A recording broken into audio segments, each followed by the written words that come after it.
Hello everyone. This is going to be a quick analysis and some light theorising on some of the finer elements from Emesis Blue. There will be spoilers, obviously, but if you're watching this, you're probably excited for the theory. So, getting the ball rolling. Over the course of Emesis Blue, the entire plot, the whole point, is about the respawn machine. I think it's interesting how the characters have been affected by the respawn machine in different ways, but my most important questions are, what is the respawn machine? What is in the briefcase? And how are people actually brought back to life?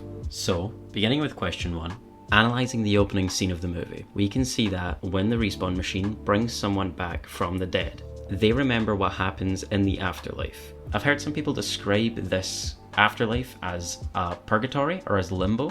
I feel that may be not quite correct. Specifically because Dell talks about having met his grandfather and talking to him, even though he's been dead for 30 years.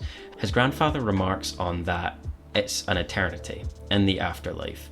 However, because of this sort of tongue-in-cheek way that Dell talks during the scene, I get the impression that this is more meant to be a very black joke, rather than some kind of a confirmation that it sends them to purgatory or that it's some sort of distorted hellscape.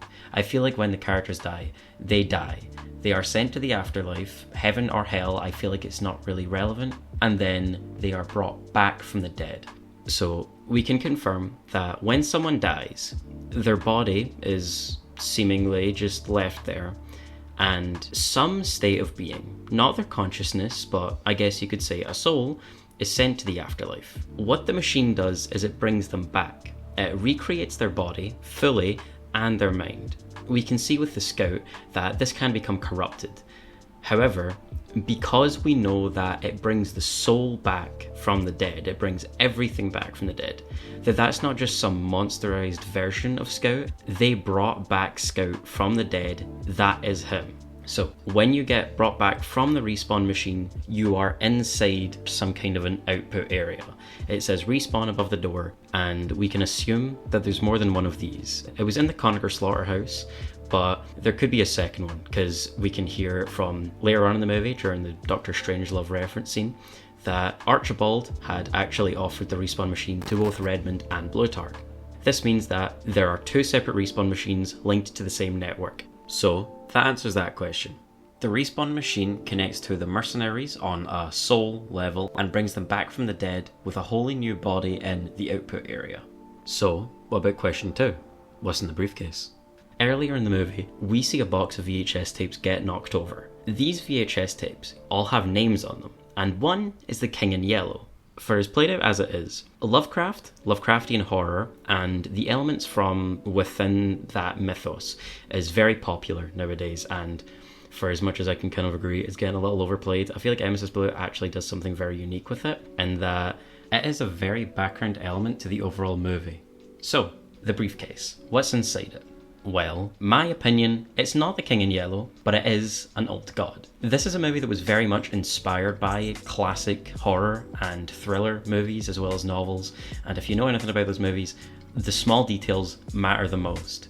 I feel it is not just a reference, but a full-blown intended plot point, essentially, for The King in Yellow to be referenced, not because that's what they have been communing with for the respawn machine, but that when someone dies and they are sent to the afterlife, the respawn machine, in one way or another, communes with an old god. We do not know which old god or anything about it. It could be wholly unique. It could be something else from the Lovecraft mythos that I just simply don't know. But they interface with this old god, and it rips them back from eternity. In my opinion, that is what is within the briefcase and why it is so important. It is a way to commune with this old god. Maybe it is the old god. As for what the visuals of the old god are, with the sort of blood vessels with several different mercs' bodies flowing through it, good question. I feel like this is meant to be a literal representation of this old god, because if there's something you know about the Lovecraft mythos, is that a lot of them are described in these very unknowable ways. They speak in a tongue which is simply not able to be replicated by humans. They sometimes look completely formless. The colors they are just out of this world completely. So I believe that this is meant to be a visual representation of this old god. This is what it looks like, at least in part. So that's question number 2 answered.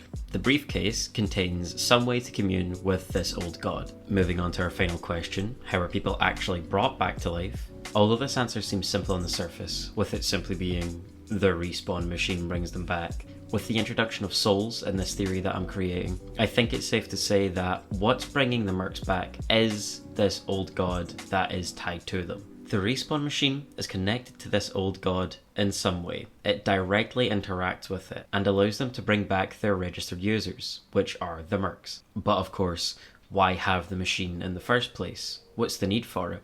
If you can just directly talk to the old god, why would you need any type of machine in the first place? Well, my main supporting evidence for why they needed the respawn machine is the medic. The medic is the only person in the entirety of Emesis Blue who we know of in any way, shape or form to have been brought back to life without the help of the respawn machine. The scout is brought back through the respawn machine. The soldier has been killed countless times and brought back through the respawn machine. And the medic probably has as well. But there are 2 separate instances, once directly on screen and a second time after the medic commits suicide, where we see that he is brought back to life with no assistance from the machine whatsoever. Both times, after the medic has been brought back, the most important thing that we can notice is his change in demeanour in some way, shape or form. The first time the medic is brought back, he is frenzied and invigorated. He was a sloppy fighter before, with no hand-to-hand combat experience whatsoever, it seemed, but now, all of a sudden, he was able to hold his own against the Conacher brother. The second time, it's an insane thing to see. His skin and complexion is notably different. His skin is much more grey, not pale, grey. His eyes are sunken, and unless I'm wrong, I think during that entire sequence, the medic doesn't even blink. He does show emotion, he does show the signs of life that we would expect to see from the medic. However, it's pretty clear that he has undergone some kind of heavy mutation thanks to the old god. I feel this is also what the medicine is for. The medicine is there to act as a buffer. Even if you are brought back through the respawn machine, the effects from being brought back to life by the old god will still come to fruition. Using the Emesis medication will help to stave off that psychosis and that body rot, and you will continue to live a normal, happy and healthy life. As for why the old god specifically decides to bring medic back several times, good question. Your guess is as good as mine. I'm essentially just confirming that being brought back from the dead isn't done exclusively through the respawn machine. And finally, that answers our third and final question.